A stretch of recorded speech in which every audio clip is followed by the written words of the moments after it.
రైతులు ప్రతిపక్షాల మాటలు విని ఆగం కావద్దని నల్గొండ జిల్లా డీసీసీబీ ప్రెసిడెంట్ కుంభం శ్రీనివాస్ రెడ్డి అన్నారు. అర్హులైన ప్రతి రైతుకు రుణమాఫీ చేసేందుకు ప్రభుత్వం కట్టుబడి ఉందన్నారు. ఆధార్ కార్డు, రేషన్ కార్డు వంటి టెక్నికల్ సమస్యలు అధిగమించడానికి నోడల్ అధికారులను ప్రభుత్వం ఏర్పాటు చేసినట్లు వెల్లడించారు. ప్రతిపక్షాలు అనవసరమైన రాద్ధాంతం చేస్తూ ప్రజలను, రైతులను పక్కదారి పట్టిస్తున్నాయని విమర్శించారు. ఇప్పటికీ రుణమాఫీ చేయడం జరిగింది.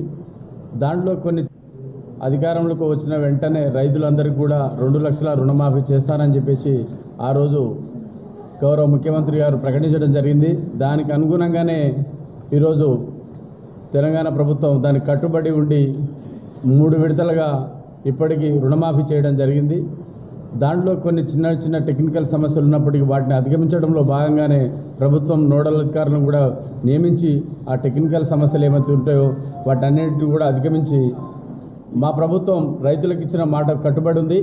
అందులో అనుగుణంగానే ఈరోజు రాష్ట్రంలోనే అత్యధికంగా ఉమ్మడి నల్గొండ జిల్లాకు అత్యధికంగా రుణమాఫీ రావడం జరిగింది. కొన్ని చిన్న సమస్యలు, టెక్నికల్ సమస్యలు వచ్చిన మాట వాస్తవం. రేషన్ కార్డులు తప్పు ఉండడం కానివ్వండి, ఆధార్ కార్డుకు రేషన్ కార్డుకు లింక్ లేకపోవడం వల్ల కానివ్వండి, లేకపోతే ఆధార్ కార్డులో పాస్బుక్లో తప్పుడు వేరే పేర్లు ఉండడం వల్ల కానివ్వండి, బ్యాంక్ కొందరు అధికారులు లిస్టు పంపించకపోవడం వల్ల కూడా ఈరోజు ఈ రుణమాఫీ విషయంలో కొంత జాప్యం కొందరికి జరుగుతున్నమాట వాస్తవం.